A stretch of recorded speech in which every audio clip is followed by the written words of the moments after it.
धर्मस्य फलमिच्छन्ति धर्मं नेच्छन्ति मानवाः फलं पापस्य नेच्छन्ति पापं कुर्वन्ति सादराः।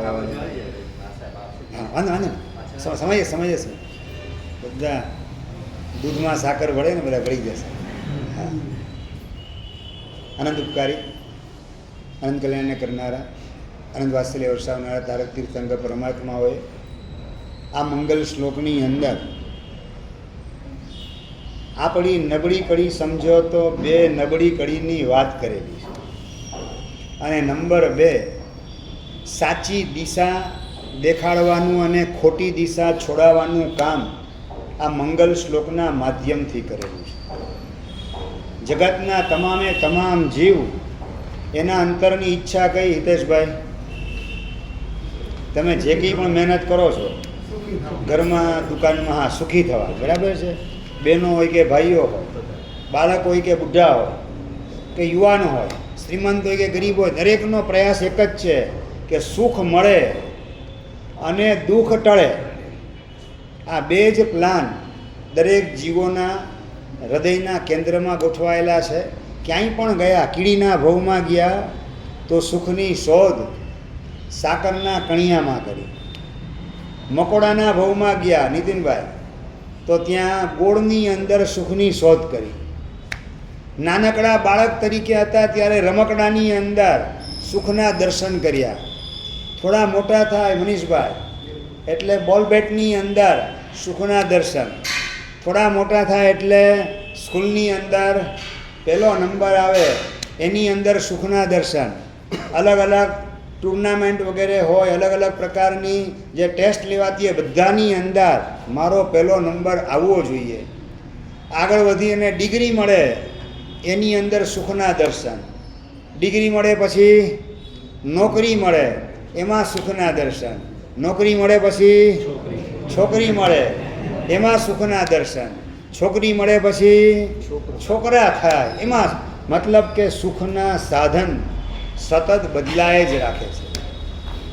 માસ્ટર પ્લાન તરીકે સુખની પ્રાપ્તિ, સુખ મળે ને દુઃખ ટળે, આ ગોઠવાયેલું છે. પરંતુ સુખના સાધન સતત બદલાય રાખે છે. ભૂપેન્દ્રભાઈ, સાચું સુખનું સાધન હજુ સુધી મળ્યું કે નથી મળ્યું? જો સાચું સુખનું સાધન મળી ગયું તો માણસ સુખી થઈ જાય. પણ મહેનત મજૂરી કરવા છતાં પણ અંદરમાં હજી સુખની પ્રાપ્તિ થઈ નથી અને દુઃખ ટળતું નથી. મહેનત મજૂરી કરવા છતાં પણ નથી સુખ મળતું, નથી દુઃખ ટળતું અને ટેન્શનની અંદર જ જીવન પોતાનું પસાર કરવાનું. અને એમ કરતાં કરતાં જીવનના મહત્ત્વના વર્ષો, મહત્ત્વપૂર્ણ વર્ષો આમ ને આમ માત્ર હાઉ ટુ મેક મની અને how to make more money, how to make instant money, જલ્દી પૈસા મેળવી લઉં, બાજુવાળાને ઓવરટેક કરીને આગળ નીકળી જાઉં. મારે ભાડાનું ઘર છે, બાજુવાળાને ત્યાં ઓનરશીપ ઉપર ઘર છે. મારું પોતાની માલિકીનું ઘર મને મળવું જોઈએ. માલિકીનું ઘર મળી ગયું, ફ્લેટ મળી ગયો, પછી હિતેશભાઈ હવે બંગલો જોઈએ. આ તો ફ્લેટ છે. આ 2 BHKમાંથી 3 BHK ને 4 BHKના સપના, અને કદાચ 4 BHK મળી ગયો તો બંગલાના સપના, અને બંગલો મળી ગયો તો હવે ગાડીના સપના.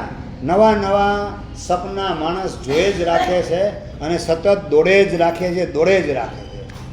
આખી તમારી જિંદગી એક જ વાક્યની અંદર દેખાડવી હોય ભૂપેન્દ્રભાઈ, કઈ રીતે દેખાડી શકાય?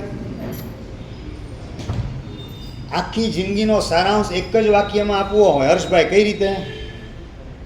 ડેઝર્ટ એરિયાની અંદર પાણીને મેળવવા માટે ઝાંઝવાના નીરની અંદર સાચા પાણીના દર્શન કરીને દોડી રહેલું હરણ, એનું નામ તમામ સંસારી જીવો છે. વસંતભાઈ, હરણ દૂર પાણી દેખાય એટલે ત્યાં દોડે, પહોંચે, ત્યાં પહોંચે એટલે પાણી ત્યાંની આગળ છે. ખ્યાલ આવ્યું? બરાબર. પહેલાં રમકડાની અંદર સુખ લાગતું હતું, હવે રમકડામાંથી સ્કૂલની અંદર પહેલો નંબર આવે એમાં સુખ લાગે, એમાંથી ડિગ્રી મળે એમાં સુખ લાગે, ત્યાંથી પછી હજી આગળ દોડવાનું, ડિગ્રી પછી નોકરી જોઈએ, છોકરી જોઈએ, છોકરા જોઈએ, બંગલો જોઈએ, બજારમાં પ્રેસ્ટીજ ને ગુડવિલ જોઈએ. જે મેળવવા માટે મથામણ કરે છે મળી ગયા પછી સુખ મળ્યું કે ન મળ્યું પ્રશ્ન આ છે. જે ચીજને મેળવવા માટેની મથામણ કરો એ મળી ગયા પછી સુખ મળ્યું કે નથી મળ્યું? નથી મળ્યું, માટે દોટ ચાલુ ચાલુ અને ચાલુ જ છે. અને એ પણ દોટ કેવી, તો કે જરૂરત માટેની દોટ કે કમ્પેરિઝન ને કોમ્પિટિશન એના આધારે દોટ. દોટ શેના આધારે?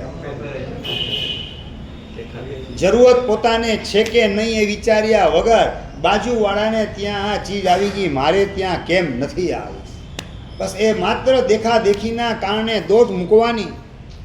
દોડતા હતા ત્યારે લાગતું તું કે આપણા જેવા કોઈ સમર્થ નથી, પણ અંતે થાકીને પાછળ વળીને સેજ જોયું તો ખ્યાલ આવ્યો આટલું દોડવાનો કોઈ અર્થ નથી, દોડવાનો કોઈ અર્થ નથી.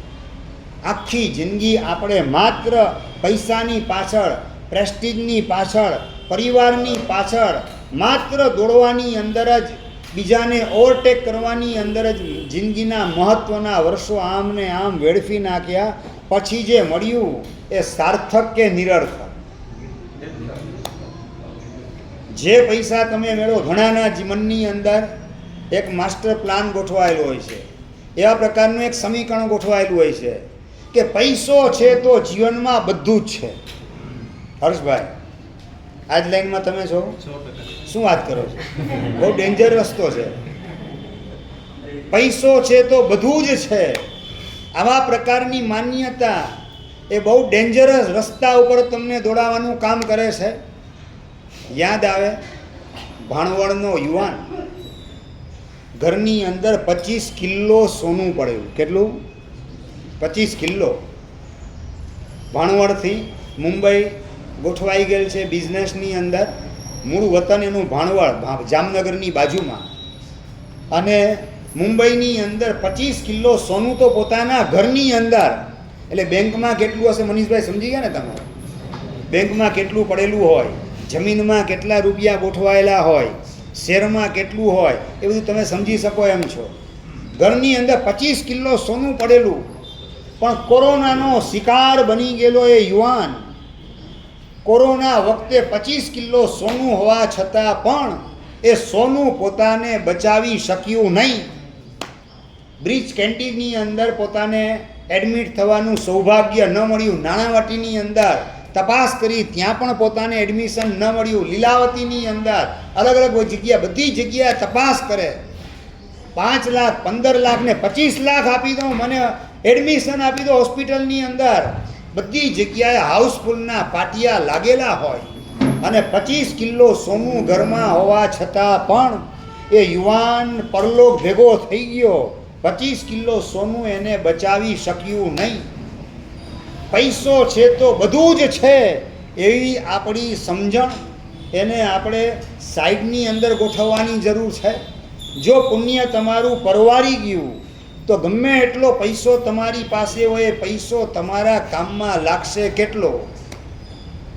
કરોડ રૂપિયાની અંદર કદાચ મર્સિડીઝ લઈને તમે આવી ગયા, મર્સિડીઝની અંદર તમે જર્ની કરવાનું કામ કરો, ટ્રાવેલિંગ કરતા હો, અને કરોડ રૂપિયા તમને ભૂપેન્દ્રભાઈ ગેરંટી આપે કે તમારું એક્સિડન્ટ હું નહીં થવા દઉં. ભાઈ કરોડ રૂપિયા ખર્ચેલા હર્ષભાઈ ગેરંટી આપે કે ના આપે? નીતિનભાઈ આપશે કે નહીં? ફેસિલિટી આપે છે. માત્ર સગવડ આપી અને સંપત્તિ હાથ ઊંચો કરી દે છે.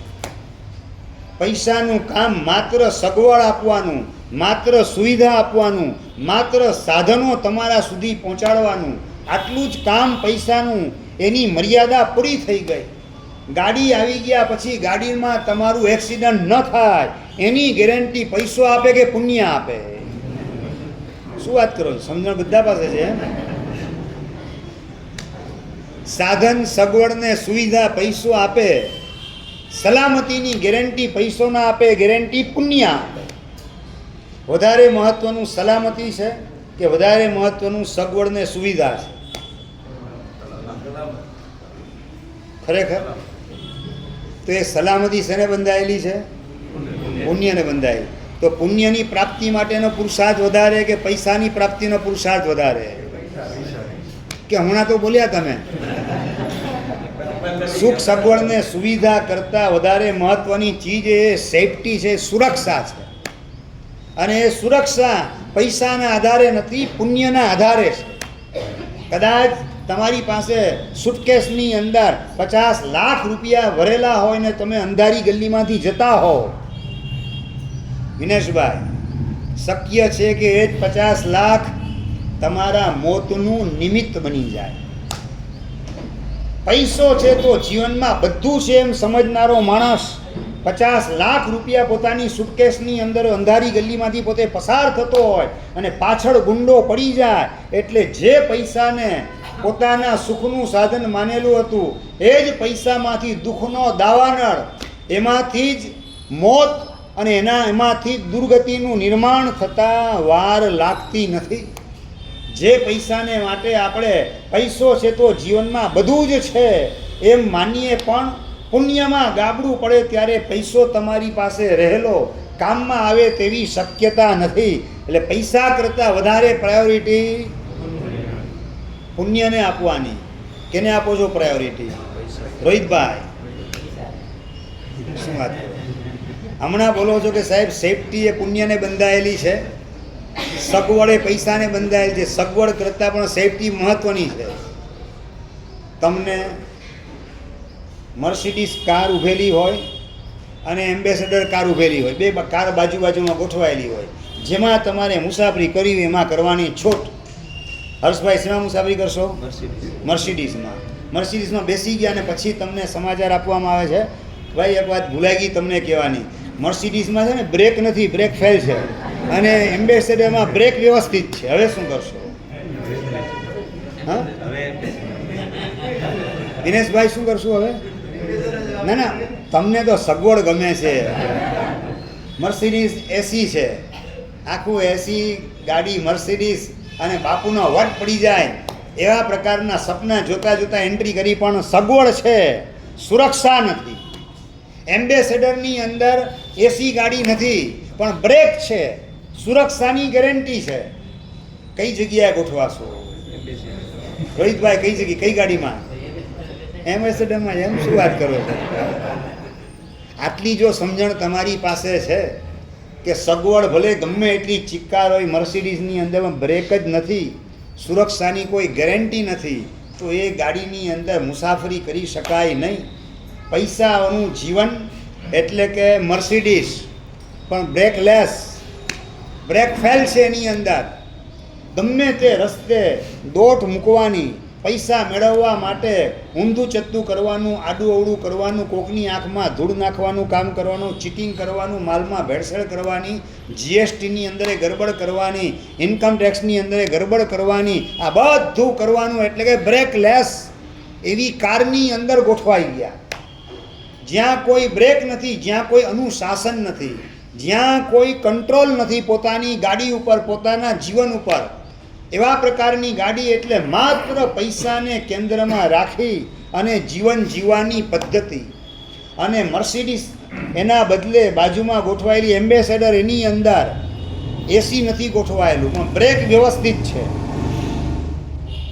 એમ ધર્માત્માનું જીવન પુણ્યનું ઉપાર્જન કરે આત્મપ્રાપ્તિના લક્ષ્ય, વિશુદ્ધ પુણ્યાનુબંધી પુણ્યના ઉપાર્જનના માધ્યમથી મોક્ષની દિશામાં આગળ વધવાની તૈયારી કરનાર સાધક કદાચ એના જીવનની અંદર બાહ્ય દ્રષ્ટિએ સગવડ ઓછી હોય પણ સલામતી પૂરેપૂરી છે. પુણ્યા શ્રાવકના જીવનમાં સગવડ છે કે સલામતી છે? તમારા જીવનમાં સગવડ કે સલામતી મુખ્ય? વસંતભાઈ, જવાબ જોઈએ. તમારા જીવનમાં સગવડને મુખ્ય બનાવો કે સલામતીને મુખ્ય બનાવો? બોલવાનું છે સાહેબ, સલામતીને મુખ્ય બનાવીએ, પણ કરવાનું શું છે પાછું? હાથીના દાંત બતાવવાના જુદા અને ચાવવાના જુદા. આ સભાના પ્રતિનિધિ તરીકે તમને વસંતભાઈ વાત કરું છું. આપણે બોલીએ છીએ સાહેબ સલામતી પહેલાં પસંદ કરવાની, પરંતુ પસંદગીનો કળશ ઢોળવાની વાત આવીને જ્યારે ઊભી રહે ત્યારે આપણે મોટા ભાગે પસંદગીનો કળશ પુણ્યના બદલે પૈસા ઉપર ઢોળીએ છીએ, અને એના જ કારણે સુખને મેળવવા માટે ગમે એટલા ધમ પછાડા કરો, સુખ મળતું નથી અને દુઃખ ટળતું નથી. અને બંદા ઠેરના ઠેર ઘાંચીનો બળદ સવારથી સાંજ સુધી ચાલે રાખે અને વિચારે પોતે બંને આંખે ડાબડા બાંધેલા હોય, દેખાતું કશું નથી, માત્ર ચાલે જ રાખે જ. અને સાંજ પડે એટલે વિચારે કે મેં તો 15, 20, 25 કિલોમીટર એની મુસાફરી કરી લીધી, 20, 25 કિલોમીટર હું આગળ વધી ગયો. ડાબડા આંખના ખોલવામાં આવે. દિનેશભાઈ, મહેનભાઈ ક્યાં હોય બળદ? તમે એવા જ છો એમ લાગે છે. એવું જ છે એમ ખરેખર. એમાં કંઈ ફેરફાર કરવા જેવો નથી લાગતો. ચાલો, આટલું સ્વીકાર્યું, ખૂબ ખૂબ ધન્યવાદ. આ એક ડાયગ્નોસ થઈ ગયું આપણે કે આપણે દોડવાનો દાવો કરીએ છીએ, વાસ્તવમાં દોડતા નથી. ગોળ ગોળ ગોળ ત્યાં ને ત્યાં જ ફરીને ઊભા રહીએ છીએ. બંદા ઠેરના ઠેર વર્ષોના વાણા વીતી ગયા પછી પણ સુખની પ્રાપ્તિ, શાંતિની પ્રાપ્તિ, સમાધિની પ્રાપ્તિ જીવનમાં કેટલી થયેલી છે એ $1,00,000નો ગંભીર પ્રશ્ન છે. અમે નાસિક શહેરની અંદર પ્રવેશ કરતા હતા. મારું દીક્ષાનું પહેલું જ વર્ષ મોટા ગુરુદેવ પૂજ્યપાદ ભુવનબાનું સુરેશ્વરજી મહારાજ સાહેબની નિસરાની અંદર, નાસિકની અંદર અમારો પ્રવેશ, અને ગામની બહાર એન્ટ્રીમાં જ સ્મશાન ગોઠવાયેલું, અને સ્મશાનની અંદર મોટું એક વાક્ય લખેલું હતું, હે પરમાત્મા, એ આત્માને સાચી શાંતિ આપજે. હિતેશભાઈ, શું લખેલું હતું? હે પરમાત્મા, એ આત્માને સાચી શાંતિ આપજે. દીક્ષાનું પહેલું જ વર્ષ, અને હું વિચારમાં પડી ગયો કે લોકોને જોઈએ છે તો માત્ર સંપત્તિ, તો એ પરમાત્મા એ આત્માને સંપત્તિ આપજે, એ આત્માને પૈસા આપજે, એ આત્માને પત્ની આપજે, એ આત્માને પુત્ર આપજે, એ આત્માને પરિવાર આપજે, એ આત્માને પ્રેસ્ટીજ આપજે. આવું કશું લખવાના બદલે એ આત્માને શાંતિ આપજે, આવું કેમ લખવામાં આવ્યું? મારા મગજની અંદર પ્રશ્ન ઊભો થયો. તમે વાંચતા તો હશે, વાક્ય વાંચેલું હશે, ઘણાને તમે મૂકીને આવ્યા હશો, હા, ખભે ઊંચકી, અને ઘણાને તમે મૂકીને આવેલા હશો, ઘણાના અગ્નિ સંસ્કાર પણ તમે કરેલા હશે. વાત મારો, પ્રશ્ન મારો એ છે કે સ્મશાનની અંદર બોર્ડ મારેલું હોય એની અંદર ક્યારેય પણ એ આત્માને પ્રભુ તું પત્ની આપજે, પૈસા આપજે, પ્રેસ્ટીજ આપજે, આ પ્રકારનું વાક્ય વાંચો કે એ આત્માને શાંતિ આપજે એવું વાંચો. આવું કેમ? પ્રશ્ન એ છે. મારા મગજમાં તો આ વાત બેઠી નહીં, અને હું તો સીધો પહોંચ્યો મોટા ગુરુ મહારાજની પાસે. ને મોટા ગુરુ મહારાજને મેં વાંચી. દીક્ષાનું મારું પહેલું વર્ષ, લગભગ 8 મહિનાનો સમય પસાર થયો હશે. ગુરુ મહારાજને પ્રશ્ન પૂછ્યો કે ગુરુદેવ, આ લોકો તો પૈસાની પાછળ દોડે છે, પત્ની મેળવવા માટેની મથામણ, પુત્ર થાયની મથામણ, પરિવાર વધેની મથામણ, પ્રેસ્ટીજ ડેવલપ થાયની મથામણ, તો આ બધું આપજે પરમાત્મા, એને એવું કહેવાના બદલે હે પરમાત્મા, એ આત્માને શાંતિ આપજે, આવું કેમ ગુરુદેવ લખેલું છે? અમારા મનમાં ઉઠેલા પ્રશ્ન એટલે અમે તો ગુરુદેવને અમારા હૃદયના ભાવો જણાવવાનું કામ કરીએ કે ગુરુદેવ આવું કેમ લખ્યું.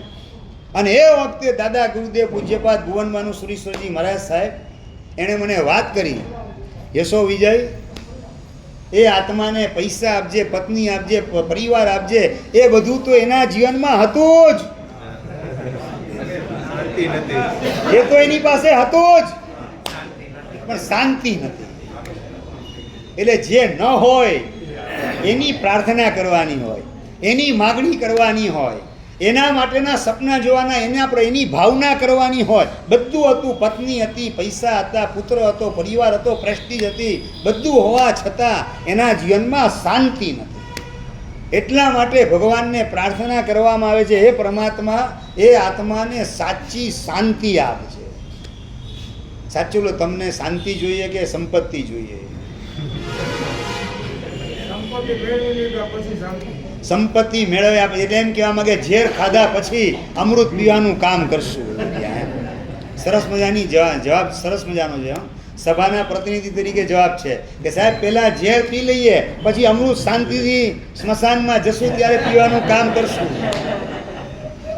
એટલે તમારા જેવા લોકો માટે જે વાક્ય લખેલું લાગે છે કે આત્માને શાંતિ આ જીવનભર જેણે માત્ર પૈસા ભેગા કર્યા, પૈસા મેળવવા માટે દોડવાનું કામ કર્યું, જેમ રણ પ્રદેશની અંદર હરણ દોડે રાખે ઝાંઝવાના નીરની પાછળ, અને જ્યાં પહોંચે ત્યાંથી પાણી ગાયબ, પાછું પાણી આગળ, દોડ દોડ દોડ દોડ ચાલુ ને ચાલુ જ, અને અંતે તરસ્યું હરણ પોતાના પ્રાણને ગુમાવી દે. એમ પૈસાની તરસ એના કારણે પ્રાણ પોતાના લેવાઈ જાય, ભોગ પોતાના જીવનનો લેવાઈ જાય, અનંત કાળે મળેલો માનવનો મનખો આમ ને આમ વેડફાઈ જાય, અને અંતે સ્મશાન ભેગા થઈ અને પછી હવે મને શાંતિ આપજે એ કહેવાનો અર્થ શું રહે છે? આંખ મીચાયા પછી શાંતિ માગવાનો અર્થ કેટલો સરે, કેટલો સાર્થક થાય ભાઈ. પ્રાર્થનાના શબ્દો કેટલા સાર્થક થાય. પ્રભુ મને આવતા ભવમાં શાંતિ, આવતા ભવમાં જોઈએ કે આ ભવમાં જોઈએ છે? આ પણ બહુ મહત્વનો પ્રશ્ન છે. ભાઈ શાંતિ ભૂપેન્દ્રભાઈ આ ભવમાં કે આવતા ભવમાં?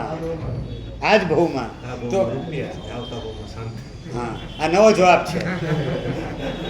હિતેશભાઈ કહે છે કે આ ભવમાં રૂપિયા જોઈએ, શાંતિ આવતા ભવની અંદર. એટલે આ ભવની અંદર સતત ટેન્શનની અંદર શેકાવું મને મંજૂર છે, એનો મતલબ સીધો આ જ થાય કે બીજો કંઈ? સભાના પ્રતિનિધિ તરીકે હિતેશભાઈ જવાબ આપે છે કે આ ભવમાં શાંતિ નહીં, આ ભવમાં સંપત્તિ, આવતા ભવમાં શાંતિ. એટલે રિઝલ્ટ શું આવે? ગેસના બર્નર ઉપર જેમ લિજ્જત પાપડ શેકાતો હોય એમ સતત શેકાતા રહેવાનું, ટેન્શનની અંદર, ક્લેશ અને સંક્લેશની અંદર, સતત ડિપ્રેશનની અંદર જીવન દટાઈ જાય, ખોવાઈ જાય, આખી જિંદગી લૂંટાઈ જાય, એ દિશામાં દોડી અને માત્ર મળે પૈસો અને બધું ગુમાવાઈ જાય. શરીરનું સ્વાસ્થ્ય પણ ખલાસ થઈ જાય, મનની શાંતિ પણ ખલાસ થાય, આત્માની શુદ્ધિ પણ ખલાસ થાય, અને આંખ મીચાયા પછીની દુનિયામાં સદગતિ પણ તમારી સળગી જાય. એવી સંપત્તિ મેળવીને કરવાનું શું છે? આ ગંભીરતાથી ટકોરો મારીને આપણી જાતને આ પ્રશ્ન ક્યારે પૂછ્યો? સંપત્તિ વધે તેમ સ્વાસ્થ્ય વધે કે ઘટે?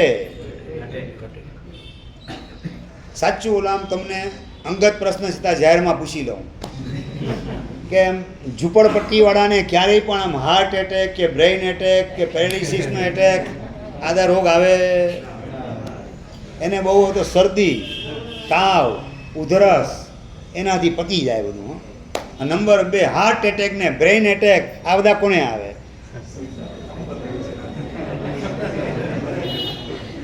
ભાઈ આ બધું પૈસાવાળાને આવે કે ગરીબને આવે? સમજણ છે તમારી પાસે બરાબર?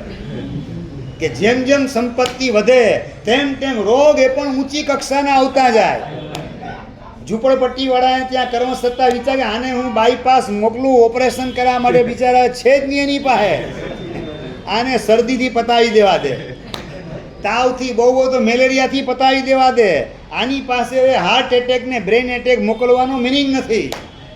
અને જ્યાં પૈસાની રેલમછેલ છે ત્યાં જ સમજાય હું શું કહું? જેમ જેમ સંપત્તિ વધે તેમ તેમ શરીરનું સ્વાસ્થ્ય વધે છે કે કથળે છે, બગડે છે?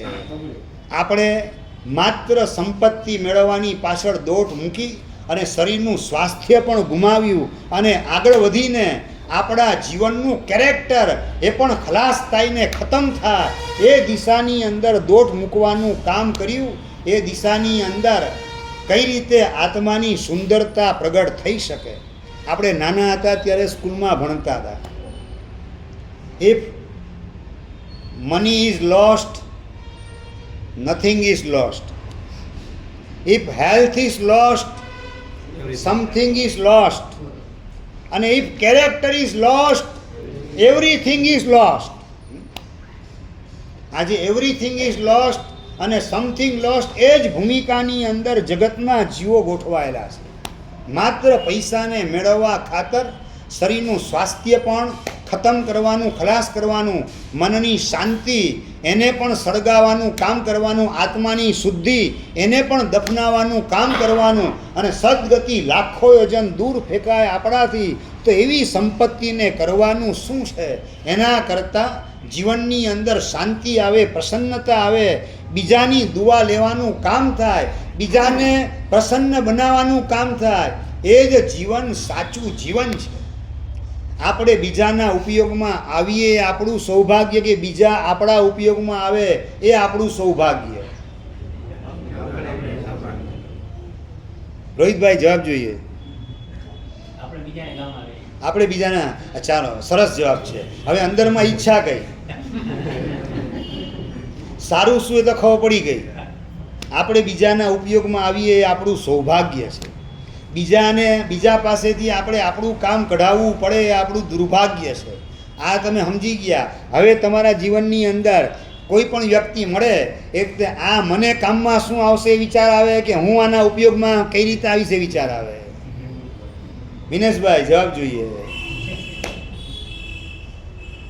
હું બીજાના ઉપયોગમાં આવું કે બીજાનો ઉપયોગ કરી લઉં? નીતિનભાઈ જવાબ જોઈએ. કોઈ પણ મળે ત્યારે વિચાર શું આવે? કલેક્ટર મળે, કમિશનર મળે, કે ભૂપેન્દ્રભાઈ મળે, કે નરેન્દ્રભાઈ મળે, એની મિટિંગ તમારી પાસે ગોઠવાય, મનમાં વિચાર શું આવે? હું એના ઉપયોગમાં આવું કે મારા ઉપયોગમાં કઈ રીતે આવે એમ છે? વિચાર શું? મનીષભાઈ કયો વિચાર ચાલે? બસ બીજા મને શું ઉપયોગમાં આવશે એ જ વિચાર આવે છે. હું બીજાના ઉપયોગમાં કઈ રીતે આવું એ વિચાર આવતો નથી. મોત પહેલાં ભગવાન કદાચ ન બનાય તો ચાલશે, મારે તો ભાગ્યવાન બનવું છે, મારે તો ધનવાન બનવું છે. બસ આ જ પ્લાન જીવનની અંદર ગોઠવાયેલ છે. ધનવાન બનવા માટે જેટલો બીજાનો ઉપયોગ થાય એટલો બીજાનો ઉપયોગ કરી લેવો છે. બીજાને નીચોવા એટલા નીચોવી લેવા છે. પણ હું બીજાના ઉપયોગમાં આવું અને એના માધ્યમથી પુણ્યનું નિર્માણ થશે. આંખ મીચાયા પછીની દુનિયા એ મારી સદ્ધર બનતી જશે. એના માટે હું બીજાના ઉપયોગમાં આવતો જાઉં. આ પ્રકારનો વિચાર આવે તો એ મધ્યમ ભૂમિકા છે. બીજાનો ઉપયોગ હું કરી લઉં એ જગન્ય ભૂમિકા, હું બીજાના ઉપયોગમાં આવું એ મધ્યમ ભૂમિકા, અને હું સૌને સુખી બનાવવાનું કામ કરું એ ઉત્તમ ભૂમિકા છે. 24 તીર્થંકર પરમાત્મા, ઋષભદેવ પરમાત્મા કે અજીતનાથ, આ બધા તીર્થંકર થયા, ભગવાન થયા શેના કારણે? બીજાનો ઉપયોગ કરી લેવાના હિસાબથી, બીજાના ઉપયોગમાં આવવાના વલણથી, કે સૌના ઉપયોગમાં હું સૌને સુખી બનાવવાનું કામ કરું, સૌને શાશ્વત સુખના સ્વામી બનાવું, આ ભાવનાના કારણે. શેના કારણે? સૌને સુખી કરવાની ભાવના એ ઉત્તમ ભૂમિકા. ઉત્તમ ભૂમિકા કદાચ ના આવે તો પણ મધ્યમ ભૂમિકાએ તો આ ભવમાં મારે ટકવું છે જ. અને મધ્યમ ભૂમિકાએ ટકવા માટે જે મારા પરિચયમાં આવે એના ઉપયોગમાં હું આવતો જાઉં. આ જ વિચાર મારે કરવો છે. અમે અમારા જીવનમાં શું ભાઈ? મનીષભાઈ, અમારા જીવનમાં શું હોય? તમારા બધાનો ઉપયોગ કરી લેવાનું વલણ, કે અમે તમારા ઉપયોગમાં આવી એવી અમારી ઈચ્છા? હિતેશભાઈ અને નીતિનભાઈ ને બધા આવેલા હતા માનકુવા. સાહેબ વસંતભાઈ પણ આવેલા, ભૂપેન્દ્રભાઈ ને બધા. સાહેબ પધારો માધા પર, અમારા સંઘમાં લાભ આપો. સ્થાનકની અંદર પણ આપે આવવું પડશે. 2 દિવસ તો કમસે કમ આપવા જ પડશે. આ તમારી લાગણી ભરેલી માગણી એને લક્ષ્યમાં રાખીને અમે અહીંયા આવ્યા. એ અમે અહીંયા આવ્યા શેના માટે? તમારો ઉપયોગ કરવા કે તમારા ઉપયોગમાં આવવા? આ સમજાય છે ને બરાબર વસંતભાઈ? અમારી ભાવના, અમે સંઘના ઉપયોગમાં કઈ રીતે આવીએ, આ જ એકમાત્ર ભાવ અમારા હૈયાની અંદર સતત ઘૂંટાતો હોય. બીજાની અમારા માધ્યમથી ઉન્નતિ થાય, મોક્ષ માર્ગે આગળ વધે, સદગતિના માર્ગે જોડાય, દુર્ગતિનું કનેક્શન એનું કટ ઓફ થાય, પ્રભુ પ્રત્યેની શ્રદ્ધા વધે, પ્રભુનો એ ચાહક બને, પ્રભુના માર્ગનો એ મહાયાત્રી બને. આ જ અમારી ભાવના હોય તમને સુખી કરવા માટે. એના માટે અમારે કદાચ ગળું છોલવું પડે તો ગળું છોલીને પણ, અને પરસેવો પાડવો પડે તો પરસેવો પાડીને પણ અમે બીજાના ઉપયોગમાં આવીએ, સંઘના ઉપયોગમાં આવીએ. એ જ એકમાત્ર અમારું વલણ. તમારું વલણ કયું? તમારું કયું વલણ? બીજાના ઉપયોગમાં આવવાનું કે બીજાનો ઉપયોગ કરી લેવાનો? કરી લેવાનું. એ સૌભાગ્ય કે દુર્ભાગ્ય? એ દુર્ભાગ્ય જો સમજતા હો તો હવે આજથી એ વિચારધારાને વિરામ આપજો, અને હું બીજાના ઉપયોગમાં આવું, અને બીજાના ઉપયોગમાં આવવા માટેની અનેક પ્રકારની તકો તમારી પાસે આવતી હોય છે. તમારી જેમ ધૂપ સળી જાતે સળગીને પણ બીજાને સુવાસ આપવાનું કામ કરે, દીવો જાતે બળીને પણ પ્રકાશ પાથરવાનું કામ કરે, ચંદન ઓરસિયા ઉપર ઘસાઈને પણ બીજાને શીતળતા અને સુગંધ આપવાનું કામ કરે. આપણે આપણી જાતને ઘસીને પણ બીજાને સુખી બનાવીએ, બીજાને સાચી શાંતિ આપવાનું નિમિત્ત બનીએ, બીજાના જીવનની અંદર ધર્મની પ્રતિષ્ઠા થાય એ પ્રકારનું કાર્ય કરીએ. એના માટે આપણે આપણી જાતને ઘસવી પડે તો ઘસવા માટે તૈયાર છીએ, પણ બીજા માટે ઘસાવાના માધ્યમથી પ્રભુના દિલની અંદર મારું સ્થાન ઉંચકાય એવા પ્રકારનું આ ભવની અંદર મારે નક્કી કરવું છે. જેમ જેમ તમે બીજાના ઉપયોગમાં આવતા જાઓ તેમ તેમ પ્રભુના દિલમાં તમારું સ્થાન ઉંચકાતું જાય, અને પ્રભુના દિલમાં સ્થાન ઉંચકાય એનાથી ચડિયાતું સૌભાગ્ય આપણું બીજું કયું હોઈ શકે? સભાની અંદર વાત મૂકી પ્રવચનના માધ્યમથી કે બીજાના ઉપયોગમાં આવવા માટે કદાચ તમે પૈસા તમારા ન આપી શકો, પણ જે વસ્તુ તમારા કામની નથી એ તો બીજાને આપી શકો કે ના આપી શકો? ભાઈ તમારા જૂના કપડાં બીજાને આપી શકો કે ના આપી શકો? તમારા ઘરમાં રહેલી પસ્તી બીજાને આપી શકો કે ના આપી શકો? આપીને પછી મેળવવાની પાછી વાત ના આવે હો પાછી.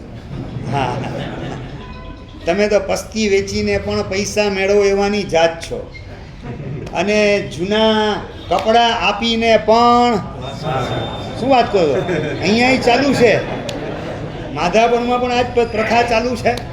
જૂના કપડાં આપીને પણ વાસણ લેવાના.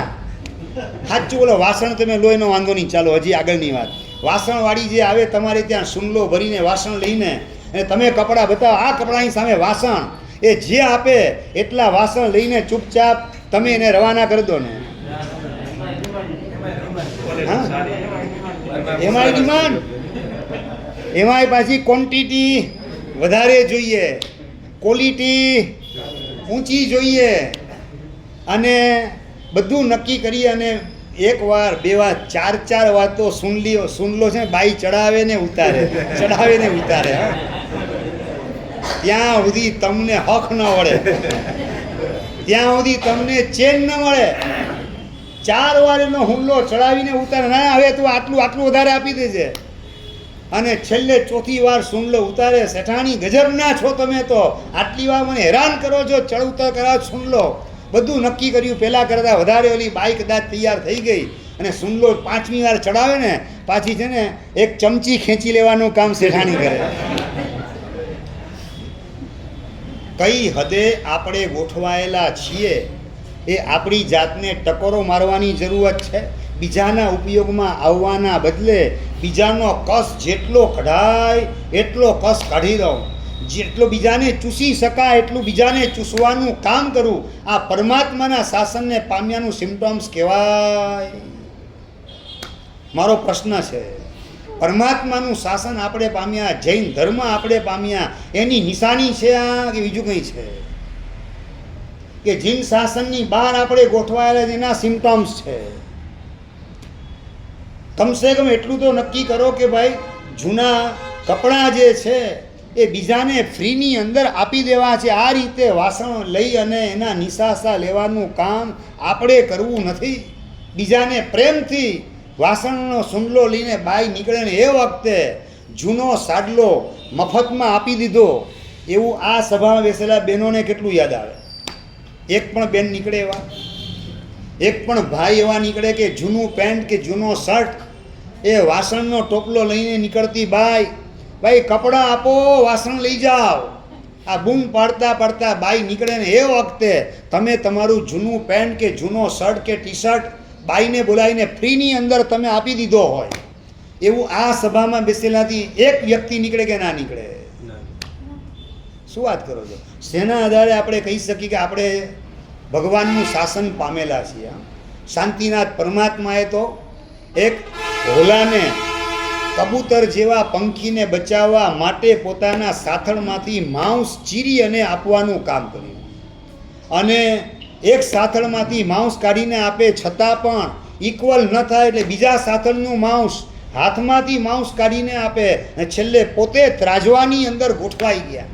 નથી કથા સાંભળી મેઘરથ રાજાના ભવમાં શાંતિનાથ પરમાત્માએ પોતાનું માંસ સાથળ બંનેમાંથી કાઢીને આપ્યું અને પોતે પોતાની આખી જાત ત્રાજવાના એક પલ્લામાં ગોઠવી દીધી. એક જીવને બચાવવા માટે કોકના સુખ ખાતર, કોકની સલામતી ખાતર, કોકની પ્રસન્નતા ખાતર મારી જિંદગીને હોડમાં મૂકવી પડે તો મૂકવા તૈયાર છું. આવા શાંતિનાથ પરમાત્મા આપને મળ્યા પછી આપણે બીજાને માત્ર નીચોવતા જ શીખીએ તો શાસન આપણને મળ્યું કઈ રીતે કહી શકાય? બીજાના ઉપયોગમાં મારે આવવું છે એ વલણ કેટલું? હવેથી નક્કી જૂના કપડાં ફ્રીની અંદર બીજાને આપવા છે, એના બદલામાં વાસણ મેળવવા નથી. કોકના શરીરની લાજ ઢંકાય, કોકને પ્રસન્નતા પ્રાપ્ત થાય, અને કોકની દુઆ આપણને મળે, અને બાયપાસનું ઓપરેશન તમારું કેન્સલ થઈ જાય એના માધ્યમથી એવો સરસ મજાનો તંદુરસ્ત રસ્તો પરમાત્મા દેખાડે, એ રસ્તો અપનાવવાની તૈયારી તમારી પાસે કેમ ના આવે? વસંતભાઈ, નક્કી જૂના કપડાં જે છે કશું લીધા વગર આપણે આપવા બીજાને, જેને જરૂરત હોય એવી વ્યક્તિને આપી દેવા છે. લેવું પડે તો એની દુઆ લેવાની, લેવું પડે તો પુણ્ય મેળવવાનું. એ સિવાય પુણ્ય કે દુઆ સિવાય મારે બીજું કશું મારા જૂના કપડાં દ્વારા મેળવવું નથી. નક્કી આવશે? નાનકડો એક અભિગ્રહ આપું, બરાબર? જૂના કપડાં, જેટલા પણ નવા કપડાં તમે લાવો એટલા જૂના કપડાં બીજાને તમારે આપી દેવાના. આટલો નાનકડો અભિગ્રહ. એક પેન્ટ બજારમાંથી નવું લાવ્યા હર્ષભાઈ, જૂનું એક પેન્ટ તમને ન ગમતું એ આપવાની છોટ. જે તમને ગમતું ન હોય, આ કબાટને મને ખબર છે તમે સવારના પોરમાં કબાટ સામે ઊભા હો ને, અને કયો ડ્રેસ મારે પહેરવો પસંદગીની અંદર 5 કલાક ને 20 મિનિટ તમે કાઢતા હો છો. આ કપડાં પહેરું કે આ કપડાં પહેરું, આ મેચિંગ થશે કે આનું મેચિંગ થશે, આ સારું લાગશે કે આ સારું લાગશે, ફેશન કેની ચાલે છે અત્યારે, આ તો આઉટ ઓફ ફેશન થઈ ગયેલ છે. આ બધા કલ્પનાના ઘોડા દોડાવવાની અંદર 5 કલાક 20 મિનિટ કબાટની અંદર કપડાની પસંદગીમાં તમે કાઢતા હો છો. આ તમારા નખરા. અને કેટલાય લોકોને શિયાળામાં પોતાના શરીરની તાડથી રક્ષા કરવાની પણ વ્યવસ્થા હોતી નથી. ફાટેલા તૂટેલા ગંદા મેલા કપડાં પહેરી રાતના ઠંડીની અંદર ઊંઘ પણ ના આવે ફૂટપાથ ઉપર, એવી સ્થિતિમાં કેટલાય ગરીબ લોકો જીવન જીવતા હોય છે. અને તમે કયા કપડાં પહેરવા એની પસંદગીની અંદર 5 કલાક 20 મિનિટ આમને આમ કાઢી નાખો છો. એની સામે આટલું નક્કી કરો કે બસ એક નવી જોડ ખરીદવી છે, તો જૂની એક જોડ છેલ્લા 1 મહિનામાં, 1.5 મહિનામાં, 2 મહિનામાં પહેરેલી ન હોય એવી એક જોડ બીજાને આપી દેવી, પછી નવી જોડ ઘરની અંદર લાવવી છે. મયંકભાઈ, ભાવશે? નાનકડો અભિગ્રહ. નવા કપડાં તમારે લાવવાની છૂટ છે, પણ નવા જેટલા કપડાં લાવો, જેટલી જોડી કપડાં લાવો એટલી જોડી કપડાં બીજાને તમારે ફ્રીની અંદર આપી દેવાના. પછી દેરાસરના પૂજારી હોય કે સ્થાનકના સફાઈ કામદાર વગેરે હોય કે આંબેડ ખાતાના માણસો વગેરે હોય, પાઠશાળાની અંદર સેવા આપનારા હોય કે તમારી દુકાનના માણસો હોય, આડોશ પાડોશના લોકો હોય, કોઈ પણ ગરીબ ગુરગા વગેરે દેખાય, કોઈ ભિખારી વગેરે દેખાય, તમારું જ્યાં મન માને એ વ્યક્તિને આપવાની છૂટ. પણ બદલાની અંદર વાસણ કે પૈસા આપણે મેળવવું નથી કશું પણ, બસ માત્ર એની દુઆ મેળવવી છે, એના દ્વારા પુણ્યનું ઉપાર્જન કરવું છે. નાનકડો એક અભિગ્રહ આપી દઉં હર્ષભાઈ, બરાબર છે? જે પ્રબોધભાઈની સંસ્થામાં જ આવી જવું છે. હા, સરસ. કોઈ સંસ્થામાં આપો તો બરાબર છે. તમે તમારી જાતે પણ જેને આપવું હોય, તમારા ઘર પાસેથી ભિખારી પસાર થતો હોય, ગરીબ માણસ પસાર થતો હોય, એને પણ તમારે આપવાની છૂટ છે. બરાબર. આ વાત આટલી જ છે કે એક ટી શર્ટ નવો લાવો તો એક જૂનો ટી શર્ટ બીજાને આપવાનો. એક સાડલો બેનો નવો લાવે, જૂનો સાડલો બીજાને ફ્રીની અંદર આપવાનો. તમારા ઘરની જો તમે તમારી ઘરની કામવાળીને આપશો ને, સારી રીતે સેવા કરવાનું કામ કરશે ઘરમાં. સમજાય જ? બરાબર. રોજની કેટલી લમણાજીત તમારે એની આ કરવી પડતી હોય છે. કામ ચોર છે તું ને, તું મોડી આવે છે અને જેમ તેમ વાસણ ધોય ને જેમ તેમ કપડાં ધોવાનું કામ કરે. આ બધો કજિયો ને કંકાસ બધું કાયમ માટે સમાપ્ત થઈ જાય. તમે શાંતિની જિંદગી જીવી શકો અને તમને બીપી લાગુ ન પડે, ડાયાબિટીસ લાગુ ન પડે, એનો રસ્તો દેખાડું છું સરસ મજાનો. ફાવશે ને હવે તો બહેનોને બધાને? એક નવો સાડલો લાવો ત્યારે જૂનો સાડલો તમારા ઘરમાં કામવાળી બાય આવતી હોય એને આપી શકાય ને એના માધ્યમથી આપણે એની દુઆ મેળવવી છે.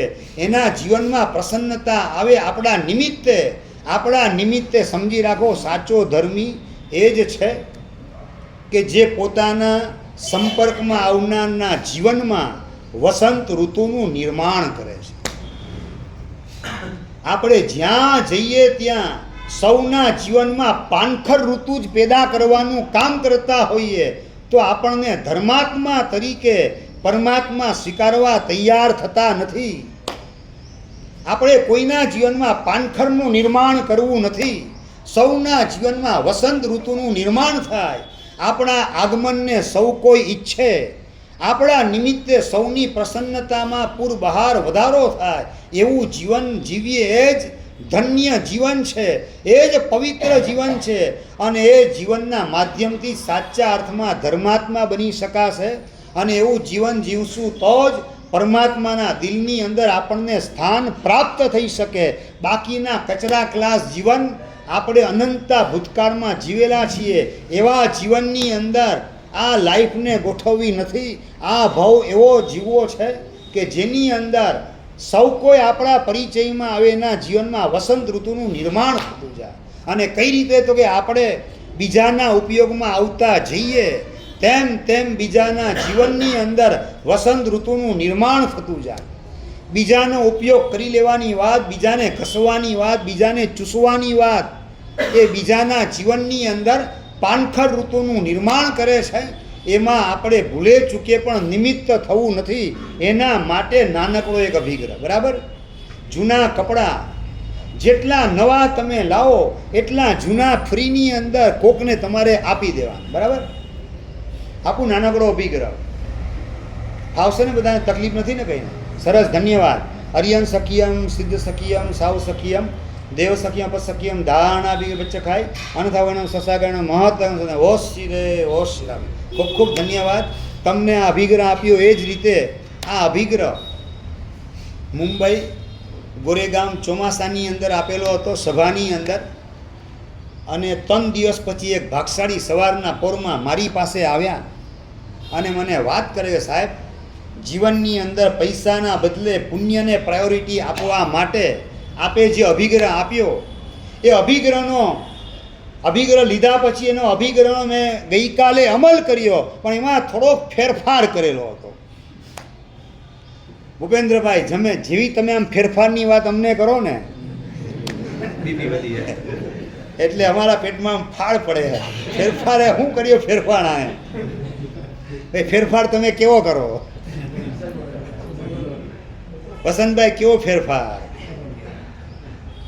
જેમાં તમારી સગવડ હચવાય અને તમારે ઓછું ઘસાવવું પડે એવો ફેરફાર, કે બીજાને વધારે મળે, બીજાની પ્રસન્નતામાં ઉછાળો આવે એવા પ્રકારનો ફેરફાર. ફેરફાર કેવો કરો? એ ફેરફાર જાણીને અમે રાજી થઈએ કે નારાજ થઈએ? આમ શોર્ટમાં જવાબ માગું છું. તમે જે ફેરફાર કરો નિયમની અંદર એ અમને જ્યારે ખ્યાલમાં આવે તો જાણીને અમે રાજી થઈએ કે નારાજ થઈએ? નારાજ એટલે કે તમારા પ્રત્યે ગુસ્સો અમારે કરવાનો નથી, પણ અમને આમ ખેદ થાય કે આનંદ થાય? તમે ફેરફાર કરો એ જાણીને અમને ખેદ થાય કે આનંદ થાય? ખરેખર એમ? એટલે આ નિયમનો આ રીતે અમલ કરશો તમે, એમ ને? બરાબર. હા, ધન્યવાદ. આ સેક્રેટરી તરીકે વાત કરે છે, પ્રમુખને સેક્રેટરી બાજુમાં બેસેલા છે બે. સાહેબ આપને આનંદ થાય. પેલા ભાઈ મને વાત કરે, સાહેબ જીવન તો કેવું ધન્ય બની ગયું અભિગ્રહ લીધા પછી. ગઈકાલે મનની અંદર વિચાર આવ્યો કે મારા સાહેબ આપે ભલે અભિગ્રહ આપ્યો, જૂના કપડાં આપવાના, નવા કપડાં લાવો ત્યારે, પણ મને થયું કે પુણ્ય બાંધવું જ છે તો તંદુરસ્ત પુણ્ય કેમ ન બાંધવું? પુણ્ય બાંધવું જ તો મજબૂત પુણ્ય મારે કેમ ન બાંધવું? શા માટે બીજાને જૂના કપડાં આપવા તો નવા નકોર કપડાં કેમ ના આપવા? આ હું તમને વાત કરું છું એ 20 વર્ષ પહેલાંની વાત છે. 20 વર્ષ પહેલાં મારું ચોમાસું મુંબઈ ગોરેગાંવ જવાહરનગર ખાતે, અને સાહેબ બીજાને આપવા જ છે કપડાં તો શા માટે જૂના આપવા? એટલે સાહેબ ગઈકાલે જ બજારમાં ગયો અને નેટ 30 પેન્ટ નવા ખરીદીને આવ્યો. હર્ષભાઈ કેટલા? હિતેશભાઈ? એક કે બે નહીં, 30 પેન્ટ નવા ખરીદીને લાવ્યો. નવા પોતાના માટે એમ નહીં, આપવા માટે. બીજાને જૂના આપવા, નવા મારે પહેરવા એમ નહીં, બીજાને નવા કેમ ના આપવા? 30 પેન્ટ નવા લઈને આવ્યો. મને વાલી સાહેબ 2200ની કિંમતના પેન્ટ, આ 20 વર્ષ પહેલાંની વાત કરું. અત્યારે તો કદાચ 2200ના બદલે 5000 ને 7000નો ભાવ હશે પેન્ટનો. નવા નકોર પેન્ટ. સાહેબ જે પેન્ટ હું પહેરું એ જ પેન્ટ 30 પેન્ટ લાવ્યો ને 2200 રૂપિયાની કિંમતના પેન્ટ લઈને આવ્યો. અને સાહેબ એક એક પેન્ટની અંદર 500ની કડકડતી નોટ મેં ગોઠવી દીધી. હિતેશભાઈ, આ વર્તમાન કાળની સત્ય ઘટના તમને કહી રહેલો છું. પરમાત્માના શાસનને પામનારા જીવો એની કઈ ભૂમિકા હોય છે. પરમાત્માના દિલની અંદર ઊંચું સ્થાન મારે મેળવવું છે. પરમાત્માના દિલમાંથી મારે બહાર કદાપી ફેંકાવું નથી. મારે મારા ગુરુદેવને પ્રસન્ન કરવા છે.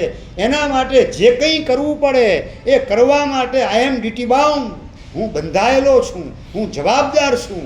આવું સમજનાર વ્યક્તિ અને એના જીવનની આ ઘટના મારી પાસે સવારના પોરમાં નિયમ લીધાવી ત્રીજે દિવસે હસતા હસતા આવીને વાત કરે, સાહેબ 30 પેન્ટ નવા લીધા, 2200 રૂપિયાની કિંમતના પેન્ટ, આજથી 20 વર્ષ પહેલાંની ઘટના. અને એક એક પેન્ટની અંદર 500 રૂપિયાની નવી નોટ મૂકવાનું મેં કામ કર્યું. અને સાહેબ દેરાસર દર્શન કરવા માટે ગયો, પેન્ટ લઈને ગયો અને દેરાસર નીકળીને બહાર ઊભો રહ્યો. જેટલા પણ દેરાસરની આજુબાજુની અંદર ભિખારી હતા, ગરીબ લોકો હતા, બધાને એક એક પેન્ટ આપવાનું કામ કર્યું. અને પેન્ટ આપતા આપતા કીધું, જુઓ આ ખિસ્સાને બરાબર તપાસી લેજો, ખિસ્સામાં તમારા માટે કંઈક મૂકેલું છે. કઈ અને એક એકને પેન્ટ આપ્યા. અને ખિસ્સું ખોલીને અંદરથી 500ની કડકડતી નોટ નીકળે. એ જોઈને હરખના આંસુ એક એક ભિખારીની આંખમાંથી નીકળવા માંડ્યા. એક એક ભિખારીની દુઆ મને જે પ્રાપ્ત થતી સાહેબ, એની કલ્પના હું કદાપી કરી શકું નહીં. ભગવાન તમને 100 વર્ષ સુખી રાખે. ભગવાન 100 વર્ષ તમને નિરોગી રાખવાનું કામ કરે. ભગવાન તમારી બધી ઈચ્છા પરિપૂર્ણ કરે. ભગવાનના દરબારમાં ઊંચામાં ઊંચું તમને સ્થાન મળે. એક એક ભિખારીના મોઢામાંથી, ગરીબ લોકોના મોઢામાંથી સાહેબ દુઆના જે શબ્દો નીકળ્યા, મને લાગ્યું કે આ કમાણી પૈસાની અત્યાર સુધી મારી જિંદગીના 45 વર્ષમાં જેટલી કમાણી મેં કરી પૈસાની, એના કરતાં ગઈકાલે એક જ દિવસની અંદર પુણ્યાનુબંધી પુણ્યની મેક્ઝિમમ કમાણી મારા જીવનની અંદર થઈ ગઈ. આપણે આપણા જીવનમાં કેન્દ્રની અંદર પૈસાને ગોઠવીએ, પણ મની ઇઝ નોટ એવરીથિંગ. પૈસા ઉપરાંતની અંદર પુણ્ય એ જરૂરી છે.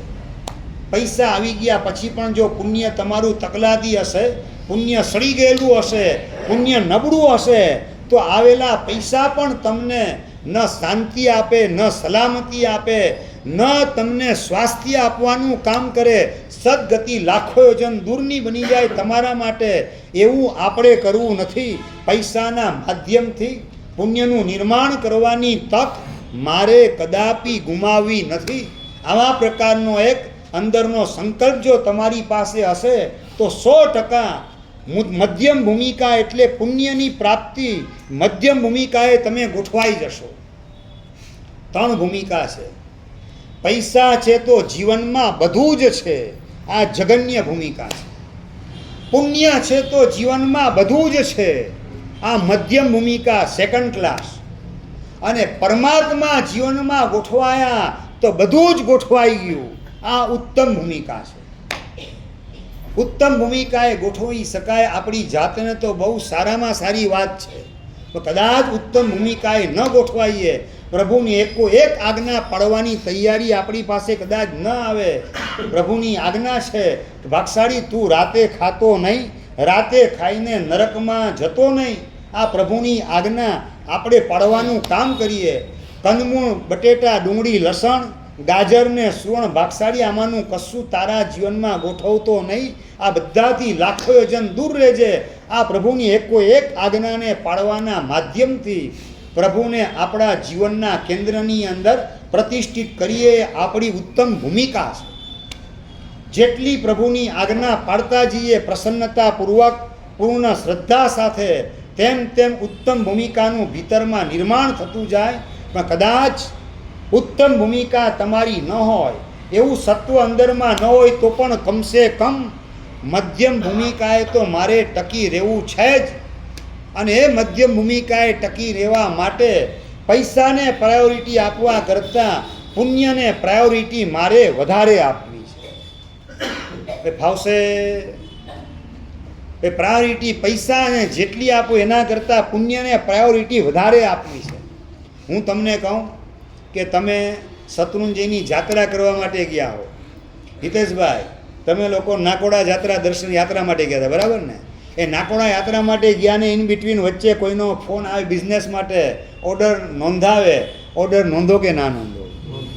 શું વાત કરો છો? એટલે પૈસાનો ઓર્ડર નોંધવા, માલનો ઓર્ડર નોંધવા માટે ગયા હતા કે યાત્રા માટે ગયા હતા? ગયા હતા યાત્રા માટે. છતાં પણ પૈસાની કમાણીની તક તમને મળે તો યાત્રા કરવા જાઓ તો પણ છોડતા નથી. પાલીતાણાનો ડુંગર ચડતા ચડતા વચ્ચે મોબાઈલની ઘંટડી વાગે અને કોઈ ગ્રાહક ઓર્ડર નોંધાવે, વિનેશભાઈ નોંધો કે ના નોંધો? ઓર્ડર નોંધી લો તમે. એટલે ધર્મની આરાધના કરવા ગયા હો ને ત્યાં પણ જો પૈસાની કમાણીની તક મળે તો તમે છોડતા નથી. તો વાત મારે તમને કરવી છે કે સંસારના ફિલ્ડની અંદર તમે ક્યાંય પણ ગયા હો, પુણ્યની તક મળે, પુણ્યની કમાણી કરવાનો ચાન્સ મળે, એને આપણે છોડવો નથી. આટલું નક્કી રાખજો. પુણ્યની કમાણીના ચાન્સ ઢગલા બંધ તમને મળતા હોય છે. તમે ગાડી સેલ્ફ ડ્રાઇવિંગ કરીને આગળ ચલાવતા એને સિગ્નલ પડ્યું, ટ્રાફિક પોલીસ ઊભેલો હોય, તમારી ગાડી તમારે ઊભી રાખવી પડી, અને ઉનાળાની અંદર ધૂમ તડકે સેવા આપવાનું કામ ટ્રાફિક પોલીસ કરે છે. તમારી પાસે બિસ્લેરીની બોટલ અંદર પડેલી હોય, તમને યાદ આવે કે લા બિસ્લેરીની બોટલ ટ્રાફિક પોલીસ એને આપી દઉં.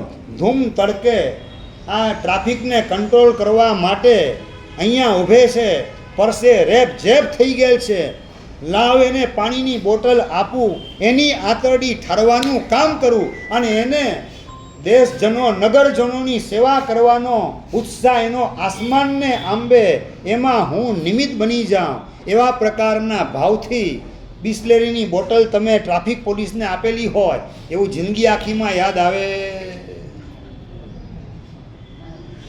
નથી? યાદ આવતું છે. એટલે પુણ્યની કમાણીની તક મળતી નથી કે ઝીલતા નથી? એને પુણ્યની કમાણી કરવાની તક મળે છે કે નથી મળતી?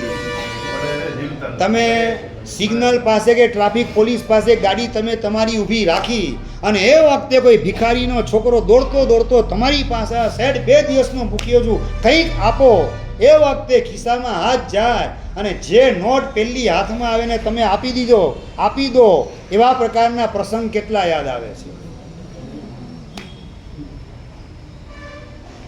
ભાઈ? ટ્રાફિક પોલીસના કારણે કે સિગ્નલના કારણે તમારે ગાડી ઊભી રાખવી પડી 2 મિનિટ માટે. ઇન બિટવીન કોઈ ભિખારી કે એનો દીકરો તમારી પાસે આવે અને તમારી પાસે 2 દિવસનો ભૂખ્યો છું, કંઈક આપો. એ વખતે ખિસ્સામાં હાથ નાખીને જે આવે પહેલાં ધડાકે આપી દેવું છે. આવા પ્રસંગો તમારા જીવનમાં કેટલી વાર બન્યા નીતિનભાઈ? આવા પ્રસંગ બને? આમ ખિસ્સામાં હાથ નાખો ને જે આવે આપવાની વાત છે હો. આમ ચેક કરીને આપવાની વાત નહીં. મને ખબર છે તમે આપો ને તો પણ પાછા ચેક કરીને નાનામાં નાની નોટ નીકળે એ આપવાનું કામ કરું. 5નો સિક્કો નીકળે તો 10નો સિક્કો આપવો નથી. 10ની નોટ નીકળે તો 20ની નોટ મારે આપવી નથી.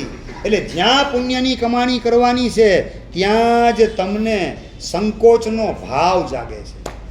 પૈસાની કમાણીની અંદર લાંબો પોળો થનારો માણસ પુણ્યની કમાણી કરવાની વાત આવે ત્યારે એકદમ સાંકડો બની જાય છે. આનું શું કારણ હશે હિતેશભાઈ? આનું શું કારણ હશે? ફરીથી પૈસાની કમાણી માટે જેટલી તાકાત પોતાની લાગે એટલી લગાવીને પોતે પોતાની જાતને પોળી કરે, એ તકને લંબાવવા માટેનો પ્રયાસ કરે, અને પુણ્યની કમાણીની વાત આવે ને ત્યાં એકદમ માણસ સાંકડો થઈ જાય. એનું કારણ શું?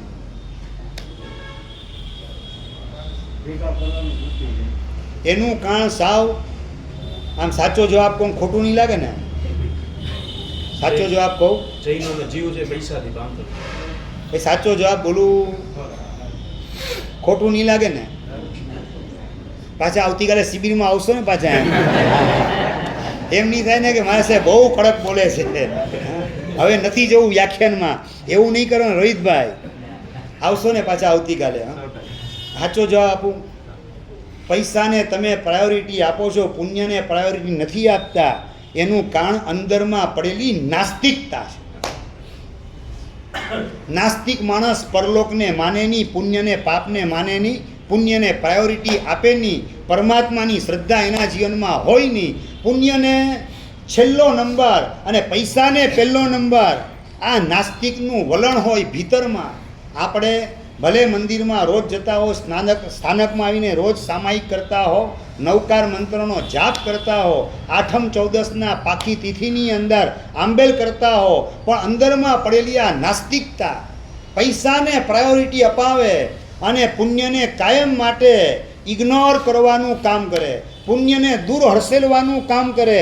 પુણ્યની મારે જરૂરત નથી, મારે જરૂરત પૈસાની છે. આવું એટીટ્યૂડ, આવા પ્રકારનું વલણ ભીતરમાં તૈયાર થયેલું હોય તો સમજવાનું કે આપણે નાસ્તિકતાને ભીતરમાં સંઘરીને બેસેલા છીએ. બહાર ભલે આસ્તિકતાનો દેખાવ કરીએ કે ધાર્મિકતાનો આંચળો ઓઢવાનું આપણે કામ કરતા હોઈએ, પણ ભીતરમાં નાસ્તિકતાને સંઘરીને બેસેલા છીએ. માટે જ પુણ્યની કમાણીની તક મળે એને તમે સાઈડ ટ્રેક ઉપર ગોઠવતા જાઓ છો, એને ઓવરટેક કરતા જાઓ છો, અને પૈસાની કમાણીની અંદર તમારી જાતને પૂરેપૂરી નીચોવવા માટે તૈયાર થતા હો છો. બસ આ નાસ્તિકતા ભીતરની કઈ રીતે ખતમ કરવી અને જીવનની અંદર સાચી જાગૃતિ કઈ રીતે મેળવવી, એના ઘણા બધા મહત્ત્વપૂર્ણ મુદ્દા આવતીકાલે 7 થી 9 જીવન જાગૃતિ શિબિરના માધ્યમથી તમને સૌને સમજાવવામાં આવશે. 2 કલાકનો સમયગાળો, એની અંદર જીવનનું એક ભાથું કે જે છેલ્લા શ્વાસ સુધી ખૂટે એમ નહીં, આવતા ભવમાં પણ તમારી સાથે આવે, ઉપયોગમાં આવે એવા પ્રકારનું પુણ્યાનુબંધી પુણ્યનું ભાથું બાંધવા માટેની ઊંચી સમજણ જીવન જાગૃતિ શિબિરના માધ્યમથી આવતીકાલે દેરાસરની બાજુમાં જ નૂતન ઉપાશ્રયની અંદર પહેલે માળે સરસ મજાનું આ દેરાવાસી અને સ્થાનકવાસી ભાઈઓ બધા ભેગા થઈ અને સરસ મજાનું આયોજન કરેલું છે જીવન જાગૃતિ શિબિરનું. આમાં ઉંમરનો કોઈ બાદ નથી. તમામે તમામ વ્યક્તિ સપરિવાર મિત્ર મંડળ સાથે પધારે એ માટેનું આમંત્રણ આપવા માટે અહીંયા આવેલો છું. વ્યાખ્યાન એ તો એક નિમિત્ત છે, પણ આવતીકાલનું બધાને આમંત્રણ સપરિવાર શિબિરની અંદર પધારજો અને જીવનનું એક અણમોલ સંભાળનું આ જીવન જાગૃતિ શિબિર બનીને રહેશે.